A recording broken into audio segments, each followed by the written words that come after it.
क्षेत्रफल होता है जो टोटल सरफेस एरिया होता है। अगर क्या होता है कर्व सरफेस एरिया और जो बेस का एरिया होता है वो, अगर बेस का एरिया पाई आर स्क्वायर होता है और curve surface area pi R L होता है तो आप यहां से पाई आर आराम से कॉमन ले सकते हो और आर और एल हो जाएगा। अगर मैं यहां से पाई आर कॉमन ले लूंगा तो इसको लिखूंगा आर प्लस में क्या लिखूंगा एल लिखूंगा। अब एक बात बताइए, अगर आपके पास कोई शंकु है, और अगर आपके सवाल में रेडियस अगर 6 है और हाइट अगर इसका 8 है तो मुझे बताइए स्लेंट हाइट कितना हो जाएगा। तो कहोगे सर यहां पे ट्रिपलेट लग जाएगा 6 8 10 का लग जाएगा। तो मुझे बताइएगा टोटल सरफेस एरिया कितना हो जाएगा। पाई का मान कितना होता है 22/7 होता है। अगर मैं रेडियस की अगर बात करूं तो रेडियस कितना है आपके पास, तो कहोगे सर 6 है और आर प्लस एल करें यानी 6 + 10 कितना हो जाएगा, तो कहोगे सर 6 + 10 हो जाएगा 16 हो जाएगा। एक बात बताइए इस 22 को क्या लिख सकते हैं आप, तो 22 को लिख सकते हैं 11 × 2 और ये 2 अगर इससे मल्टीप्लाई करेंगे तो 2 6 12। अब 12 से अगर करेंगे तो 12 को 6 से करेंगे 72 कैरी 7 हो जाएगा और 12 और 7 कितना होता है 19, बच क्या जाएगा आपके पास 11 और अपॉन में कितना है 7। अगर आप 11 से इसको मल्टीप्लाई करेंगे तो 11 से मल्टीप्लाई करने का क्या तरीका है, ये 2 का 2 रह जाएगा 9 और 2 11 हो जाएगा, ठीक है, और 1 और 9 10 10 और 1 11 हो जाएगा, 1 और 1 कितना हो जाएगा 2 हो जाएगा, अपॉन में कितना हो जाएगा 7 हो जाएगा। ये अगर आप मल्टीप्लाई करेंगे 7 या 21 यानी कितना हो जाएगा, ये आपका आंसर हो जाएगा जब आप डिवाइड करेंगे यहां से, यानी ऑप्शन नंबर सी 301.71, ठीक है, इस सवाल का राइट आंसर हो जाएगा। अगर आप में से किसी भी बच्चों ने ट्राई किया होगा और अगर आंसर आप लोगों ने किया होगा तो एक बार आप लोग मैच कर लीजिएगा क्या यही आंसर है आप लोगों का, एक बार सभी लोग मैच कर लीजिएगा, ठीक है। आइए हम लोग बढ़ते हैं आगे की तरफ, ठीक है, सभी लोग मिलकर एक बार सेशन को शेयर कर देना मेरे भाई, जरूर एक बार सभी लोग मिलकर जरूर सेशन को शेयर कर देना। आइए पहला क्वेश्चन आज की क्लास का आ चुका है, स्क्रीन के ऊपर देखिएगा।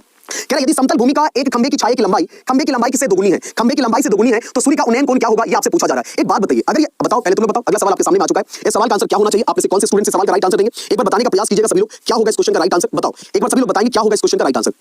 चलिए आइए सवाल का आंसर बताने का प्रयास करेंगे, इस क्वेश्चन का राइट आंसर क्या होने वाला है, ठीक है। कह रहा है एक समतल भूमि पर एक खंभे की जो छाया की लंबाई है वो खंभे की लंबाई की दोगुनी है तो सूर्य का उन्नयन कोण क्या होगा, ये आपसे पूछा जा रहा है। बच्चे 60 डिग्री के साथ जा रहे हैं, सोनी कुमारी, मनीषा कुमारी और बहुत सारे बच्चे 60 डिग्री के साथ जा रहे हैं। देखिएगा समझने की कोशिश कीजिएगा आप सभी लोग, क्या आपका आंसर सही है।